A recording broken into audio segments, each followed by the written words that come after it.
If the worst case scenario about climate change, all the worst predictions, if they never materialize, what will be the harm that is done from having made the decision to respond to it? We would actually leave our air cleaner. We would leave our water cleaner. We would actually make our food supply more secure.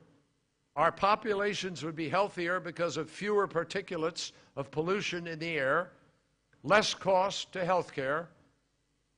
Those are the things that would happen if we happened to be wrong and we responded.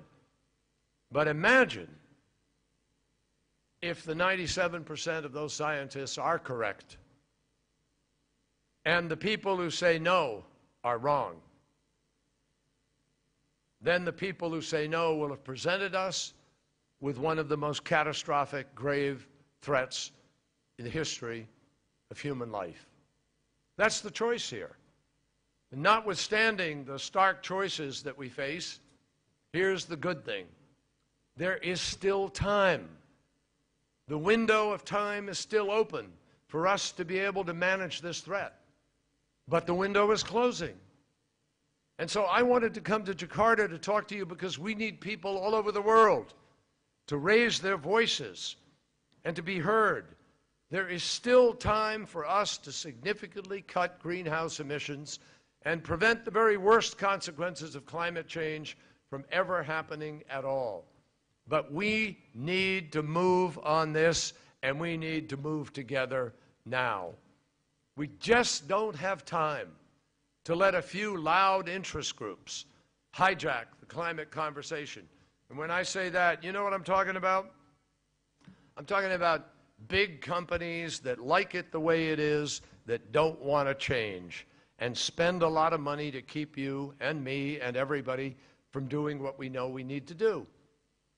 First and foremost, we should not allow a tiny minority of shoddy scientists and science and extreme ideologues to compete with scientific fact.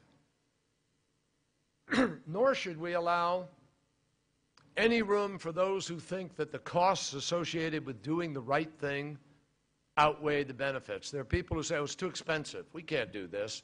No, folks.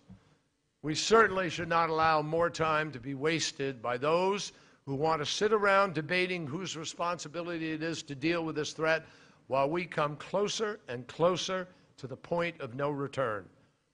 I have to tell you, this is really not a normal kind of difference of opinion between people.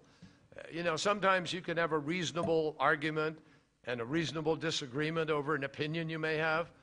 This is not opinion. This is about facts. This is about science. The science is unequivocal. And those who refuse to believe it are simply burying their heads in the sand. Now, President Obama and I believe very deeply that we do not have time for a meeting anywhere of the Flat Earth Society.